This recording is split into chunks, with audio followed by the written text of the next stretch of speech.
ద్వారక ఈ పేరు వినగానే మనకు ఏం గుర్తొస్తుంది? అది కేవలం ఒక పేరు కాదు, తరతరాలుగా మనల్ని ఆలోచింపజేస్తున్న ఒక అద్భుతమైన కథ. సముద్రగర్భంలో కలిసిపోయిందని మనం వింటున్న ఒక గొప్ప నగరం యొక్క వారసత్వం. పురాణాల్లో ఏం చెప్తారంటే అది మామూలు నగరం కాదట. వీధులన్నీ బంగారంతో వజ్రాలతో మెరిసిపోతూ ఉండేవని, అంటే అంతులేని సంపదతో తులతూగే ఒక స్వర్ణ నగరమని దాన్ని వర్ణించారు. సంపద మాత్రమే కాదు, ద్వారక ఆర్కిటెక్చర్కి కూడా చాలా ఫేమస్. అక్కడి భవనాల్ని స్ఫటికాలతో కట్టారట. వాడి డిజైన్, కన్స్ట్రక్షన్ అంతా మన ఊహకు కూడా అందనంత అద్భుతంగా ఉండేదని పురాణాలు చెప్తున్నాయి. అయితే వీటన్నిటికన్నా ముఖ్యమైన విషయమేంటంటే, ద్వారకకు అంత పేరు రావడానికి కారణం అది శ్రీకృష్ణుడి రాజధాని కావటం. ఈ ఒక్క కారణమే దానికి మన సంస్కృతిలో ఒక శాశ్వతమైన స్థానాన్నిచ్చింది. సరే, ఇదంతా పురాణాల్లో మనం విన్న కథ. మరి నిజమేంటి? ఈ కథల వెనక ఏమైనా వాస్తవముందా?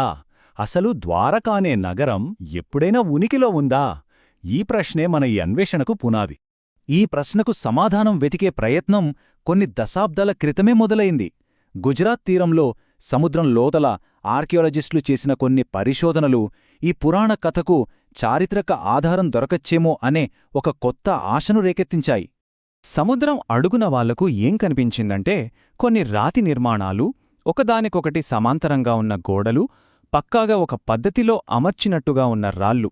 ఇవి చూడ్డానికి ప్రకృతి సహజంగా ఏర్పడినట్టు లేవని, ఎవరో కావాలనే కట్టినట్టు ఉన్నాయని వాళ్ళు వెంటనే గ్రహించారు. ఆ రీసెర్చర్స్కి కలిగిన ఆశ్చర్యం ఈ మాటల్లో మనకు స్పష్టంగా తెలుస్తుంది. ఆ క్షణం నుంచే వాళ్ల పరిశోధన కేవలం రాళ్ల గురించి కాదు, ఒక పురాతన కట్టడం గురించి అని అర్థమైంది. సరే, రాతి కట్టడాలు కనిపించాయి, కాని అవి ఒక పోగొట్టుకున్న నగరమని చెప్పడానికి ఇంకా ఏమైనా బలమైన సాక్ష్యాలు వాళ్లకు దొరికాయా? వాళ్లకి దొరికినవి మామూలు రాళ్లు కాదన్నమాట. ఒక పద్ధతి ప్రకారం కట్ చేసిన రాతి దిమ్మెలు, గోడల అవశేషాలు, అన్నింటికన్నా ముఖ్యంగా పురాతన కాలం నాటి రాతి లంగర్లు అంటే యాంకర్లు దొరికాయి. ఇవన్నీ చూస్తుంటే ఇక్కడొకప్పుడు ఒక ప్లాన్ ప్రకారం కట్టిన ఓడరేవు పట్టణం ఉండేదని బలంగా అనిపిస్తోంది.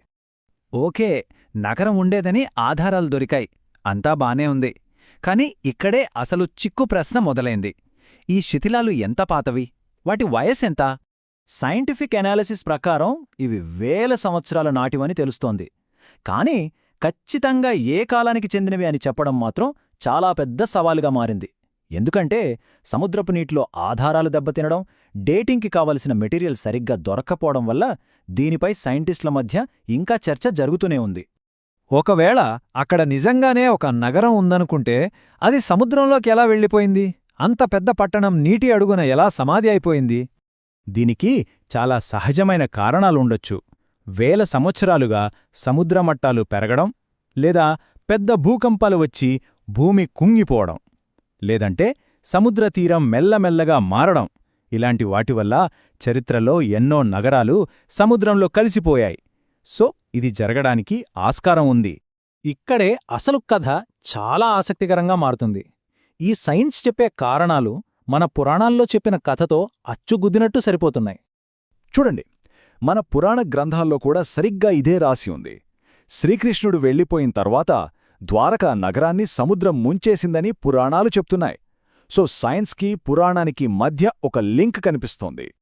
అయితే ఇక్కడ మనం ఒక చాలా ముఖ్యమైన విషయాన్ని అర్థం చేసుకోవాలి. అదేంటంటే వాస్తవానికి, వ్యాఖ్యానానికి మధ్య ఉన్న తేడా. గుజరాత్ తీరంలో సముద్రం అడుగున మనుషులు కట్టిన నిర్మాణాలు దొరికాయి. ఇది వాస్తవం, ఫ్యాక్ట్. కాని ఆ దొరికిన నిర్మాణాలే పురాణాల్లో చెప్పిన ద్వారకా అని చెప్పడం అది ఒక వ్యాఖ్యానం, ఒక థీరీ. ఈ రెండింటి మధ్య తేడాను మనం గుర్తించాలి. సరే, ఈ తేడాను గుర్తించడం ఎందుకు ఇంత ముఖ్యం?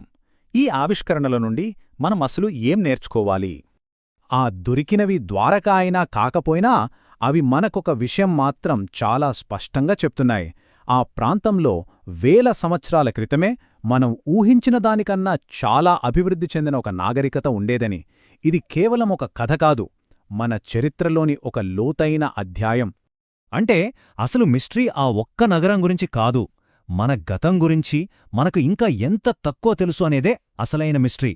బహుశా సముద్రగర్భంలో ఇలాంటి ఎన్నో చారిత్రక రహస్యాలు దాగి ఉన్నాయేమో.